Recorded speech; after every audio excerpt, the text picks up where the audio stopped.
America జనాల్లోనే ప్రజాగ్రహం, America వ్యాప్తంగా వెలువెత్తున్న నిరసనలు ఈరోజు చాలా దారుణంగా ఉంది.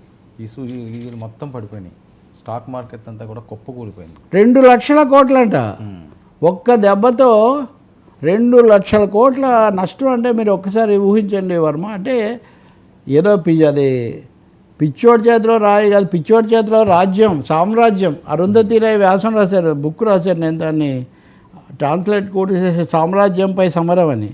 ఇప్పుడు సామ్రాజ్యంపై సమరము ఎవరు ఆఖరుకు చంద్రబాబు నాయుడు కూడా పాపం లేఖ రాస్తున్నాడు. మా ఆక్వా పూర్తిగా దెబ్బతినిపోయింది, మోడీ గారు ఏదో ఒకటి ఆదుకోండి అని. చాలా విచిత్రమైన ట్రంప్ ఎవరు ఊహించని విధంగా. అలాగే ఇదిగోండి ఆక్వా రంగాన్ని ఆదుకోండి, చంద్రబాబు లేఖ కేంద్రానికి. వర్స్ట్గా ఇమీడియట్గా దెబ్బతింది గోదావరి జిల్లాలో ఆక్వా రేట్లు, ఎగుమతులు తగ్గిపోయినాయి. ఆక్వా రేట్లు కౌంటు అన్నింటిలో నష్టం వచ్చి పడింది. ఇప్పుడు ఏం చేయాలో తెలియట్లేదు.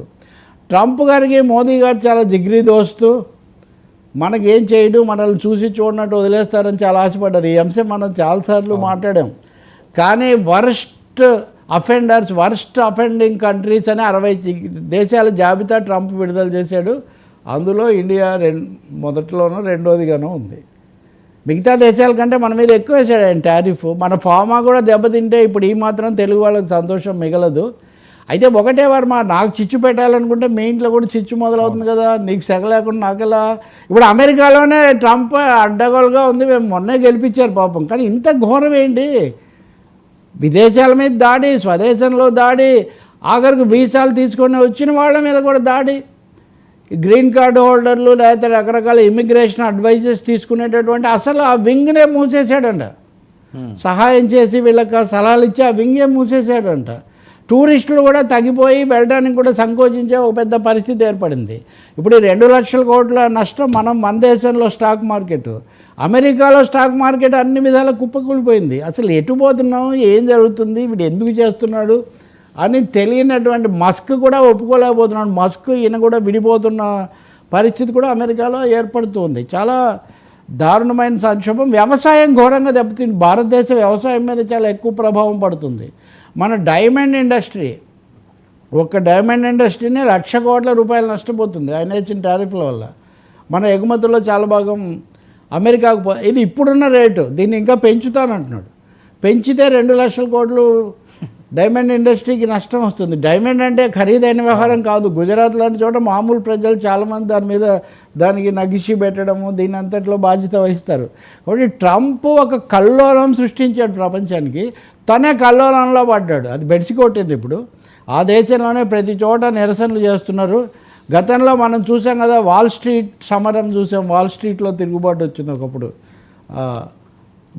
గతసారి ఆయన అధికారంలో ఉన్నప్పుడు. కాబట్టి ఇప్పుడు తీవ్రమైన పరిస్థితి ఇది.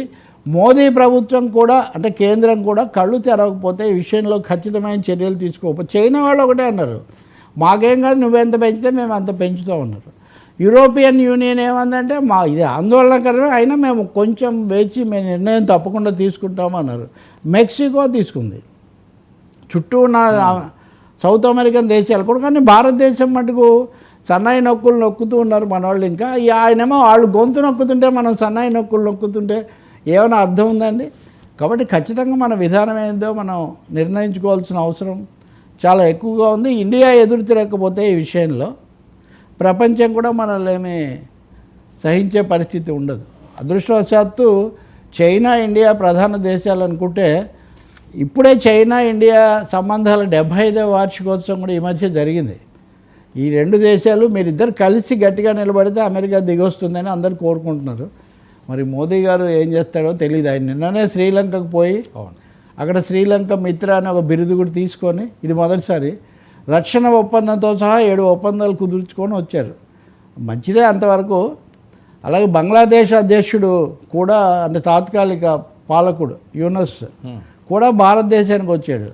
మైనారిటీలను రక్షించాల్సిన బాధ్యతను గురించి మోదీ ఆయనకు బాగా చెప్పారు. సో అదే సూత్రం భారతదేశంలో కూడా వర్తిస్తుంది. మైనారిటీలకు రక్షణ అన్నది, ఇప్పుడు ఇందాక వక్ఫ్ మీద చర్చలన్నీ మైనారిటీలకు రక్షణే. బంగ్లాదేశ్ అధ్యక్షుడు పాలకుడికి చెప్పిన సూత్రం మోదీ కూడా పాటిస్తే ఇద్దరూ కలిసి ఇలాంటి దేశాలన్నీ కలిసి ఎదుర్కొంటే అమెరికా నిలబడే అవకాశం ఏమి ఉండదు. Thank you so much Ravi గారు.